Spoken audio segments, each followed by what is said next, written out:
Start. Digital तंत्रज्ञानाने जगाला प्रत्येकाच्या जवळ आणून नाट्यमयरित्या परिणाम घडवला. एवढेच नाही तर आता प्रत्येकजणच या जागतिक खेळाचा भाग बनला आहे.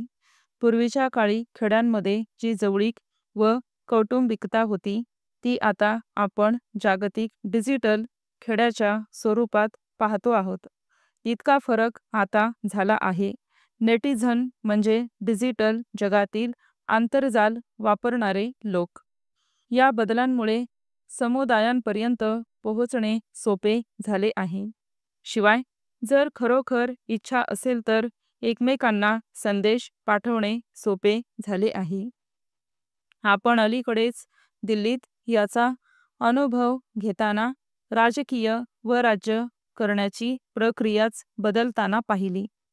लोकांमधील सक्रिय संदेशवहनाने व सहकार्याने हे बदल घडून आले.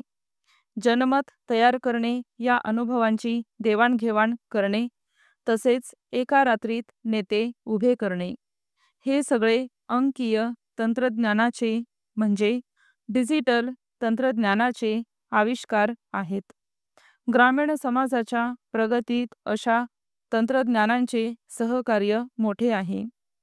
अरब स्प्रिंगमुळे आपण ज्या जगात जगतो आहोत त्याची कल्पनाच बदलून असे म्हणायला हरकत नाही. जगात ज्या अनेक क्रांत्या झाल्या त्यात लोकांची दृष्टी व विश्वास हे त्यांच्यावर प्रभाव टाकणाऱ्या माहितीने बदलले. याचे कारण त्यांच्या विचार करण्याच्या पद्धतीत बदल झाला. पूर्वीच्या काळात पुस्तके, रेडिओ, जाहीर सभा ही माध्यमे होती. आता दूरचित्रवाणी व इंटरनेट यासारख्या माध्यमांनी आक्रमकपणे जुन्या माध्यमांची जागा घेतली. त्यातच डिजिटल तंत्रज्ञानाने लोकांना वेळेवर व विश्वासार्ह माहिती मिळून लागले व एक प्रकारे त्यांचे सक्षमीकरण झाले.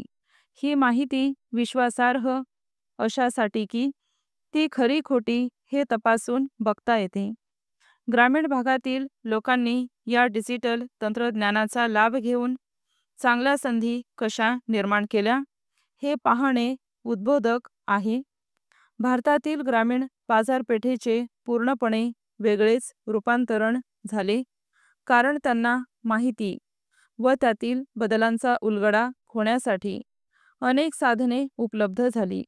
मागणीतील बदल, बदलती जीवनशैली यांच्यापासून ते दूर राहिले नाहीत, कारण सगळी नवीन माहिती डिजिटल तंत्रज्ञानामुळे त्यांच्यापर्यंत पोहोचू शकत होती.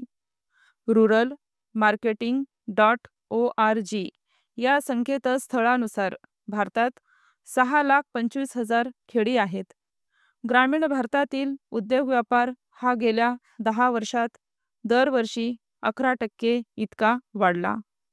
2013-14 या वर्षात पर्यंत 33 अब्ज डॉलरपर्यंत वाढणार असून त्यात ग्रामीण भागाचा वाटा 22.1 अब्ज डॉलर इतका असणार आहे. दारिद्र्य पातळीखालील लोकांची संख्या 2011-12 मध्ये 22% इतकी खाली आली, जी 2004-5 मध्ये 37.2% होती, असे नियोजन आयोगाच्या अहवालात म्हटले आहे. ही सकारात्मक बाब असली तरी केवळ लोकांना दारिद्र्य रेषेच्या वर काढून थांबता येणार नाही. त्यांना तिथे टिकवून ठेवता आले पाहिजे. स्टॉप.